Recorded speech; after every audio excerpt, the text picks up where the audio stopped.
না ভাই? আজুরা কোনো আরবি শব্দ, এটা কার ভাষা?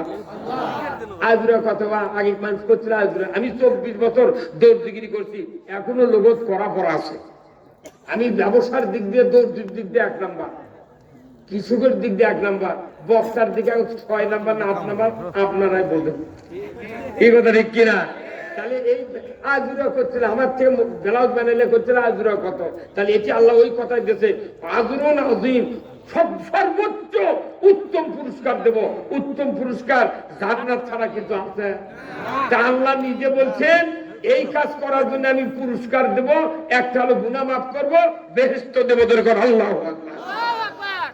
والذين كفروا وكذبوا بآياتنا, উপরের আয়াতগুলির এই আমল যারা মিথ্যা মনে করবে, অবিশ্বাস করবে, আমার আল্লাহ বলেছেন ও দুনিয়ার মানুষ তোমরা শুনে রেখে দাও, উলাইকা আসহাবুল জাহিম, যারা ওই কাজে শরীক হবে না তারা কঠিন জাহান্নাম, জাহিম নামক জাহান্নামে প্রবেশ করবে। না, জাহান্নাম থেকে বাঁচার জন্য আল্লাহর আইনের পক্ষে কাজ করি আমরা। কি আমাকে কাম দাওয়াত দেওয়া, যাই করুক করুক, না করুক না করুক, তুই করবি না, তুই সাইডা, তুই যেটা করুক তুই কর, তুই আবার আমাকে গালে বুঝে কেবা কি? কতদিন আমরা বক্তৃতা করছি রে, এই যে 16-18 বছর, আমি 47 বছরে বক্তৃতা করছি, এটা যে 48 করছে মারহাবা। বহু জায়গাতে আমার ইনকা মাইক ছেড়ে দিয়ে আমি দেখেছি, বাগমারা সভাপতি আত্মা হুজুরের সাথে আমি দ্বিতীয় বক্তা করে প্রধান বক্তা বসে আছি, উনি বক্তৃতা করছে, এক নেতা করছে কানের পট্টি গরম করে দেবে, আর একজন আবার এই 5ই আগস্ট পর একজন কথা কি চোখ বাস্ত করে আমরা এগুলো কথা বলছি, আমার বাস্তব তো গায়ে যাচ্ছি না, তুর্কে দলের কথা তো কোরআন নাই, জামাতের কথাও কোরআন নাই, আল্লাহর আইনের কথা বলি, কেউ কেউ কয় খালি তুর্কেরই ওয়াজ করবি। সেই দিন আমি খালেদের কথা 22 বার করছি। আমার একটা প্রাণের সরকারের খালেদা, এতই সার কিনে আমি দুধ পাচ্ছি। 300 টাকার সার কেনা, আমার 300 টাকা বস্তা, মানে কি 30,000 টাকা দেখতে অত বস্তা সার পাচ্ছে। আমার চিন্তা হচ্ছে খালি খালেদা না প্রধানমন্ত্রী হলেও নি, কিন্তু দেখলো যে না, এত ভালো কথা আমরা কই তার ব্যাপারে, তাও তো আমি মন পাইনি।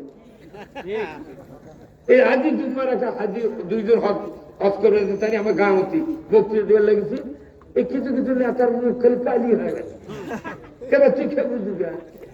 আমি তো আল্লাহর কথা বলি, আমার বাপের কথা বলছি, তুই হজ করবে যাচ্ছি ভালো, তাহলে ওটিতে হাজিরা করছে ইন্নাল হামদা, নিশ্চয় সমস্ত প্রশংসা আল্লাহ তোমার, নিয়ামত আল্লাহ কাওয়াল মুলক, আর সবচেয়ে বড় নিয়ামত আল্লাহ তোমার রাজত্ব।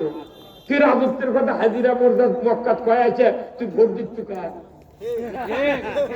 তোর বাটাম ফাটাবে না তো করলে আল্লাহর বাটাম ফাটাবি? তোর টাকা দিয়েছে আল্লাহ পিএইচডি করার জন্য, তুই মক্কার থেকে ঘুরিয়েছে খালি ওই দাওয়াত খাবো আর ওই আকিকা খাবো? তোর আল্লাহর আইন চালু করার পক্ষে কথা বলা লাগবে। এই বাংলাদেশে 25,11,974 জন হাজিয়ার হাজার নিয়ে আছে। বাংলাদেশে যদি হাজি সাহেবেরা যদি আল্লাহর আইনের পক্ষে কাজ করতো, আমার দেশে 500 বছর আগে ইসলাম বিজয় হয়ে যেত। কিন্তু আমরা বুঝি না, হযরত যা বলি সেটা করি না। আসুন আমি আপনাদেরকে এই কথাগুলো এই জন্য বললাম, আল্লাহ বলছেন তাদের অফার হলো, তাদের ক্ষমা করে দিবেন কে? তাদেরকে জান্নাত দিবেন কে? আল্লাহ ছাড়া ক্ষমা করা, জান্নাত দেওয়ার কেউ আছে? তাহলে আমরা কার পাশে দৌড়াবো? আল্লাহর পাশে, রসুলের পেছনে দৌড়াবো। আমার রসুল বলেছেন খুতবাতুল হাকামে আশরাফ আলী থানভী একটা হাদিস বর্ণনা করেছেন, আমার রসুলের হাদিস। রসুল বলেছেন ওয়াসুলতানু জিল্লুল্লাহি ফিল আরদি মান আহনা সুলতানাল্লাহি ফিল আরদি আহনাহুল্লাহ। আমার রসুল বলেছেন ন্যায়পরায়ণ শাসক আল্লাহর ছায়া সদৃশ্য, যে বা যাহারা ন্যায়পরায়ণ শাসক কায়েমের বিরোধিতা করলো, কিংবা ন্যায়পরায়ণ শাসক কায়েম আছে তাকে অপমান করলো, রসুল বলেছেন সে যেন স্বয়ং আল্লাহর বিরোধিতা করলো। মসজিদের ইমাম এই হাদিসটা প্রতি শুক্রবারে মানুষ মুক্তাদি বুঝে দিত, আমাদের এত জেল খাটা লাগতো না।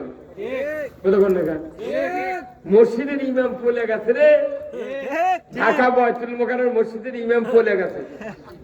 কতক্ষণ দেখা কোথায় মুসলমান? অনুরোধ করছি আমরা কোরআনের পক্ষে সবাইকে উদাত্ত আহ্বান জানাচ্ছি, আসুন সবাই মিলে এই বাংলাদেশের ভূখণ্ডে ইসলাম বিজয় করি, নামাজ কায়েম করি, সুদ হারাম করি, চুরি বন্ধ করি, জানা বন্ধ করি। এটা কি বলা অপরাধ? মুরব্বী, এটা বলা অপরাধ? তাহলে সবাই মিলে যদি করি, এদেশে ইসলাম হোক। দেখি আমরা ইসলাম দিয়ে যদি শান্তি না হয়, আবার তুর্কি হাতত ক্ষমতা দেবো, তোরাই নিয়ে থাকবো, আমরা পারবো না। কিন্তু ওর কি সন্দেহ আছে? আবুদের সন্দেহ করছিল যে মুহাম্মদের কথা শুনে যদি আমরা ও কি মুর্দি, তাহলে আমাদের নেতাগিরি থাকতো না। নেতাগিরির ভয় ওগুলো করিচ্ছে রে পাগল। অনুরোধ করছি এদেশে খুব সম্ভাবনা আল্লাহর আইন ইনশাআল্লাহ বিজয় হবে। আল্লাহ যেন তৌফিক দান করেন। সবাই বলে আল্লাহুম্মা আমিন, সবাই বলে আল্লাহুম্মা আমিন। একটু জিকির করেন লা ইলাহা, জোরে লা ইলাহা, লা ইলাহা ইল্লাল্লাহু মুহাম্মাদুর রাসূল।